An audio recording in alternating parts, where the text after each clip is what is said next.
I have a confession. I have a slightly unhealthy relationship with the Ranger.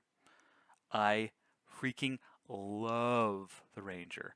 I obsess over the Ranger. And over the last bit since the 2024 Ranger has been released, I have been slaving away at a new Ranger that actually fulfills the fantasy that I was hoping for. And since the release of the 2024 Ranger, there has been countless reiterations of the Ranger.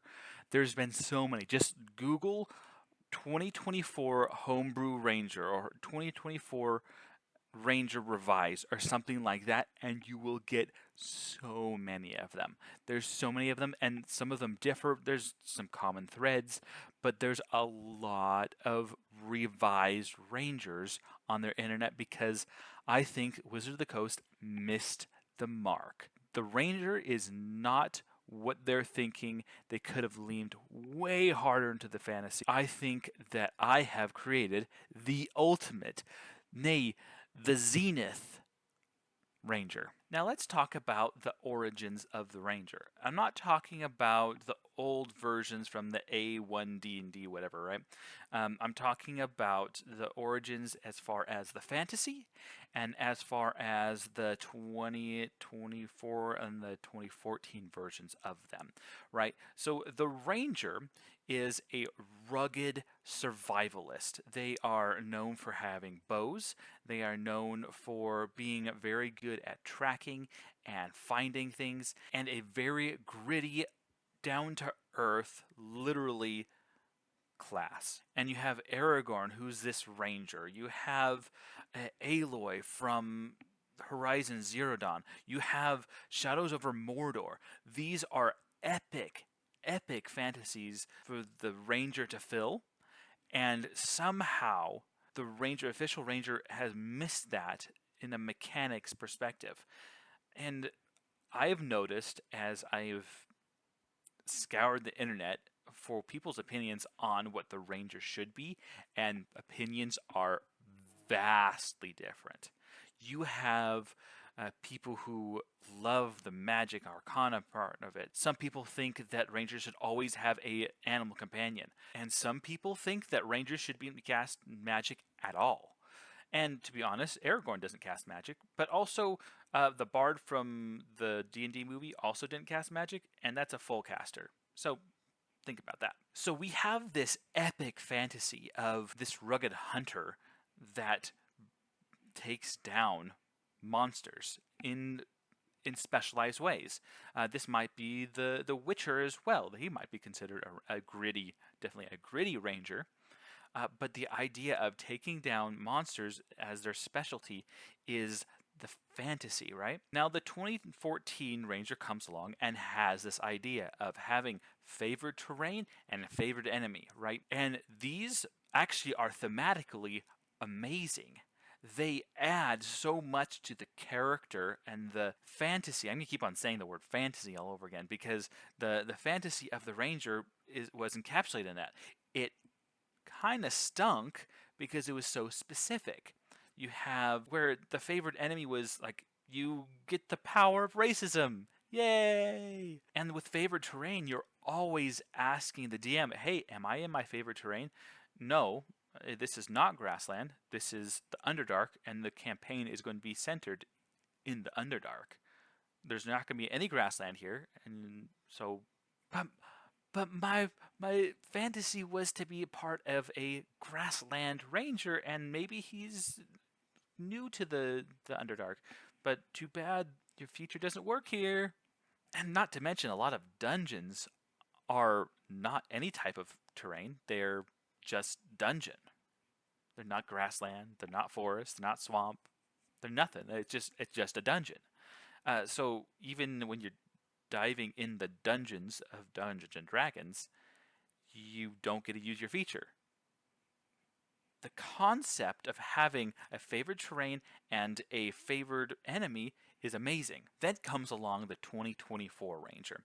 And throughout the playtesting, I was looking at the playtest, I was following the UA very closely for the Ranger. I was watching all sorts of videos, the Dungeons and Dragons videos, the Wizard of the Coast promo videos about their process around the Ranger. I was very invested, and I was, uplifted when they said the Ranger has seen more improvement than any other class. But then the second iteration come out, and they tried to capture a little bit of that, of the old, like, snagging the favorite terrain and all that, which was interesting, but there was something about it that cheapened the experience of not having a chosen terrain, right? So, and then we got the 2024 official version, and when I discovered what it was, I was very disappointed. Not because it's mechanically weak, but because it was thematically weak. Now, it's also mechanically problematic because of the concentration. The Hunter's Mark concentration means if you're concentrating on your core feature, you cannot use other things like Summon Beast or Elemental Weapon or Swift Quiver. You can't concentrate on that because your core feature is Hunter's Mark, which requires concentration. I was playing Baldur's Gate 3 recently, and it's frustrating when my core feature is Hunter's Mark, and not that it is in, well, it's not the 2024 version in PG3, but every time I got hit, my Ranger lost concentration on the Hunter's Mark, which is frustrating because you keep on having to recast it and recast it and recast it, and it's frustrating when you might get one hit in before you get hit again. So I did a lot of delving. I found internet articles, I found opinions on Reddit, I found everything I could. I watched videos. D&D Shorts had a video on Ranger and how to fix it. Insight Check had a video on it as well, describing how it was problematic. So I started doing my own because I'm very, very, if you can't tell, I'm very, very passionate about the Ranger. I came up with the ultimate Ranger according to me. It takes inspiration from many, many places, and without anything better to say, I'm going to introduce you to my Ranger. May I present to you the Zenith Ranger. I'm going to focus mostly on the key changes here that I want to point out specifically what I did and why I did it. So here is, I'm going to go ahead and go through the key changes real fast, just summarize them before I actually get into the nitty gritty of it. At level 1, you get a feature called Foe Slayer, which is, if you recall, it is the capstone feature of the 2014 Ranger. So this is a non-concentration replacement for Hunter's Mark that scales with level. At level 2, you get Field Knacks. This is exploration-themed options like Warlock invocations for flexible customization. At level 6, we get a burst attack called Ranger's Volley that supports archer builds without limiting other playstyles. At level 10, we get something called Instinctive Sidestep, a reactive defense feature supporting agile hit-and-run tactics. And at level 20, we get a capstone feature that cripples your target and reveals critical insights to your allies. Also expanded the spell list, and I'm not going to cover these, but I did a bunch of new and refined subclasses for this Ranger specifically. Starting at level 1 is Foe Slayer. I'm going to read it. It's going to sound fairly similar to the Tasha's Cauldron of the Favored Foe feature, but it has a little bit of changes, right? So I'm going to read it. Your sharpened instincts let you single out prey with uncanny focus. As a bonus action, you can mark a creature within 90 feet. The mark lasts for 1 minute or until you become incapacitated. While marked, your weapon attacks against the creature deal an additional 1d4 force damage, increasing as shown in the Foe Slayer die column of the Ranger table. Additionally, you ignore the effects of the dodge action when attacking the marked creature. You can use this feature once, regaining 1 use after a short or long rest. You gain additional uses at higher levels, as shown in the Foe Slayer uses column of the Ranger table. You regain all expended uses after a long rest. Then shift to your mark. At the start of your turn, if your marked target has 0 hit points, you can move the mark to a creature you can see within 90 feet. So there's a couple things in here that are a little bit different than the Tasha's option, right? So the force damage, or the scaling damage, is pretty similar. You mark it for 1 minute. You have the ignore the dodge effect, which is just kind of a nice feature because honestly, monsters aren't taking the dodge action all the time, but it's a situational feature that's kind of fun, that is thematic. You can use this feature once, right? So between every rest, you can use it once.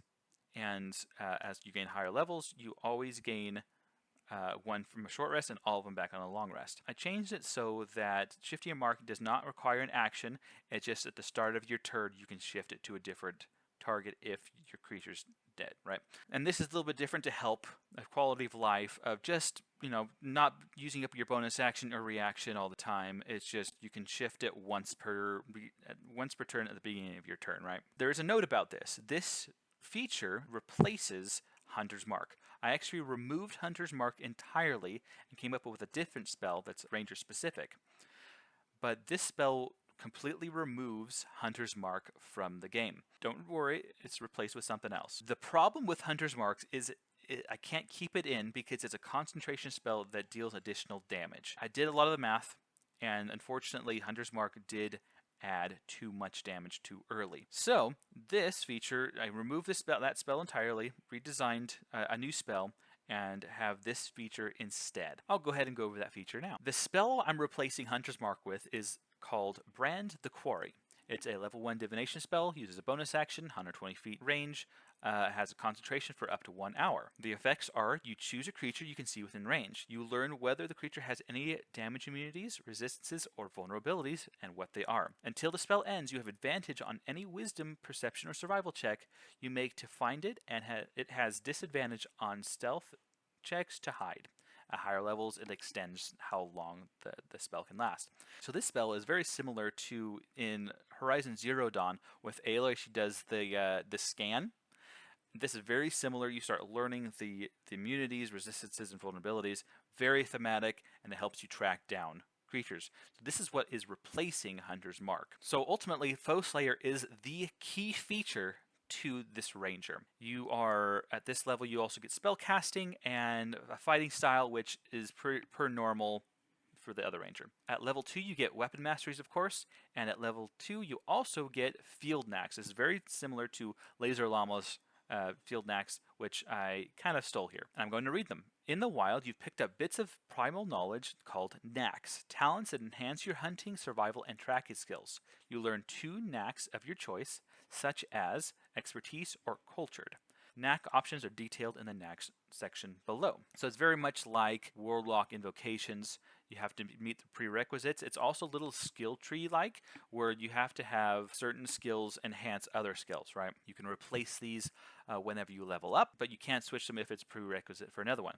So I'll go into some of the knacks now. Now, a note on the philosophy of these knacks. These knacks are not meant to increase damage. They are not meant to increase how much damage output you can do. These knacks are meant for utility and defensive purposes only. They might enhance some bits of combat, but they do not enhance damage directly. So you have some of the fun things like Favorite Enemy. If you recall from the 2014 version, you get Favorite Enemy as an option you can choose.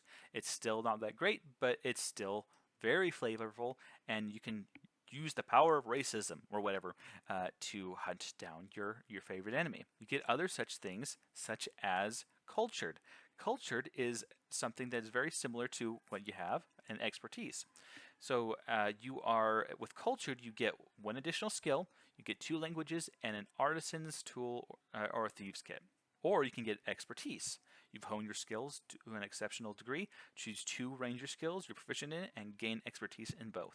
Very similar to the Explorer features of the other classes. So these features offer stuff like resistances to natural damages. You can become more animal-like. You can lean into the archer build. You can lean into more feral senses. You can do a gritty survivor where you don't suffer exhaustion from long rest, and after you complete a short rest, you can remove a level of exhaustion. You can lean into the herbalist route. So note on some of these, you'll notice that's 1, 2, and 3. You have to get the previous one to get the next one, right? And you have to keep it. So for instance, this herbalist kit is meant to be useful but not overpowering. So after you finish a long rest, you can craft a healer's kit from gathered plants, and the kit expires after 24 hours because you don't want stacks and stacks and stacks and stacks and stacks of healer's kits. That's obnoxious. And then at Herbalist 2, when you make a healer's kit, you can craft a potion or an antitoxin of your choice. And at Herbalist 3, you can craft healing potions or toxins equal to your wisdom modifier +1, so a minimum of 2. So you can see how they stack on each other. They don't make the previous ones irrelevant, but they do enhance each other, and then hopefully they're worth it for you. You can get climbing speeds. The Naturist is a fun one because this is very similar to this favorite terrain, but instead of doing a specific favorite terrain, you are just proficient in all terrain. You can find food, you can cast Goodberry or create water. Now, another note I wanted to bring up was these resources. My philosophy was you're not adding another resource for you to track. So none of these add an additional thing to track necessarily. So for instance, you always have the Goodberry or create or destroy water spells prepared. When you cast one of these spells, you can cast the other as part of the same action without expending a spell slot. So your resource pool is coming from your spell slots, but you're getting a 2-for-1 on that. Oh, I have Primeval Awareness, which is very similar to the 2014 version where you can scan. The problem with the other ones is it's not very useful. It's very much a yes or no situation. Yeah, there's celestials in the area. Or you know that these things are in the area, but you can't identify them, right? This series, the Primeval Awareness knacks, are here to help. They expand the range if you choose to expand the range, because that's very important, and then you can start picking them out. So you can ask the DM questions without overburdening the DM with a bunch of, I don't know.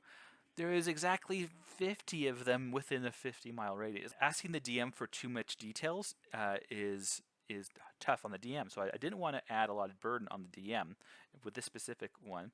I wanted to just make sure that the ranger gets a fun mechanic. So I'm going to just go into this one for a minute. You can attune to the living pulse of the world around you. As a bonus action, you can spend a spell slot to sense which of the following creatures is most abundant within 1 mile. Aberrations, celestials, dragons, elementals, fae, fiends, or undead. This ability does not reveal exact numbers or locations. DMs, you're welcome. Primeval Awareness number 2. You have to be a 6th level ranger and have Primeval Awareness 1. You may increase the range of your Primeval Awareness to 6 miles. You don't have to, you can.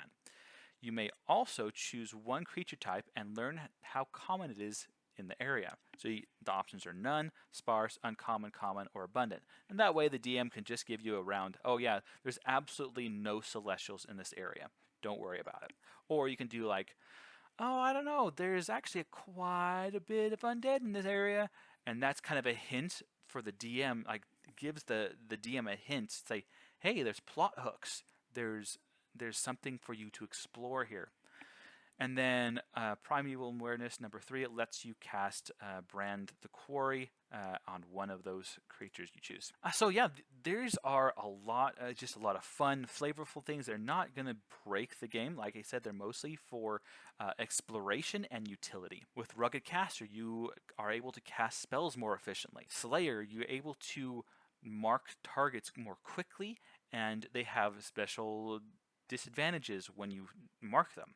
With Stalker, you become more stealthy. With Strider, you become quicker on the ground. With Trapper, you can craft traps. And with Wild Bond, you have a potential for getting an animal companion, which is a fantasy that a lot of rangers want. So these knacks are meant to enhance and give options to the ranger players. Is it a bit much? Well, there's a lot of them. There's like 40-something knacks here. There's a lot, and I admit that. However, I think if you think about it, a lot of the ranger-like games that you're playing on like video games have a lot of skill trees, and you can customize your builds. There's skill trees, so and that's a cliche, or that's a trope that rangers in video games use. Why not employ it here? It'll make it feel more ranger-like. And those are the field knacks. I'm going to move on to the next level. You got Ranger subclasses, of course. I'm not going to go into the subclasses right now, but if you want, you can take a look at the document. Of course, you get a feat at level 4. Level 5, you get extra attack. And at level 6, you get a new feature. Now, when you think of Ranger, what weapon are they using? typically they're using a bow and arrow. Typically. And it's always bothered me that fighters are actually better at ranging than rangers. So this is the feature that's going to fix that, called Ranger's Volley. When you make the attack action on your turn, you can instead make 3 ranged weapon attacks. Once you use this feature, you can't use it again until you finish a short or long rest. This is the classic stacking the arrows together and firing. It doesn't have to be the same target, but you get the idea. This is a volley that once per rest you can get additional attacks, and this really enhances with the foe slayer feature. So not only are you better at ranged attacks than you are the fighter, but you also get to use your foe slayer more. And this is really to help enhance that flavor that you're a ranger.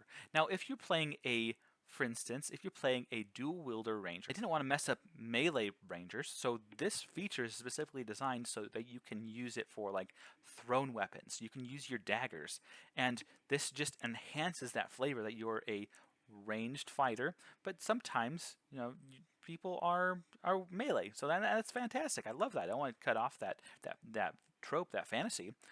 So this is just a better option that enhances your ranged capability without overshadowing the fighter in they get action surge, you get ranger's volley. Then at level 10 you get a new feature I call instinctive sidestep. This is where your sharp instincts help you evade danger before it strikes. This is the dodge and roll in a lot of these ranger fantasy games where you're dodging out of the way of a massive blow. And I'm going to read it now. Once per turn, when a creature targets you with an attack, you can impose disadvantage on the attack roll. If the attack misses, you can immediately move up to half your speed without provoking attacks. You can't use this feature if your speed is 0, or if you are incapacitated or surprised. I did originally have it as a reaction, but a lot of the subclasses I found were using their reaction at level 15, and I didn't want to take away that. So just once per round, you can impose disadvantage on an attack against you, and if it misses, move out of the way. And I think that's really fun. The thematics of being able to dodge out of massive attacks is phenomenal. I think it's fun. Hopefully you do too. Now, level 14 Tireless was originally a level 10 feature, I believe. Tireless Survivor just adds temporary hit points. A lot of the stuff that was in Tireless is now in Nax. At level 18, you get Unerring Mark. I think it's unchanged. It might be a different level, but it's mostly unchanged from the 2024 version. Epic Boom, of course, and then the Piece de Resistance, level 20. Now, the 2024 capstone, it's vastly, vastly disappointing because you get a grand total of +2 damage per hit, which wizards are casting Wish. Wish, people! Give the marshals something epic. Give them something that they can reach for, that they can be proud of at level 20. So this is my answer to that. Apex Hunter. As a master of the hunt, you can exploit the weaknesses of your marked target with unparalleled precision. When you use Foe Slayer to mark a creature, you may activate Apex Hunter. For 1 minute, the creature marked by your Foe Slayer suffers the following effects. The creature marked by your Foe Slayer has disadvantage on all strength, dexterity, and constitution saves. This is very helpful for some spells or some abilities of other players as well.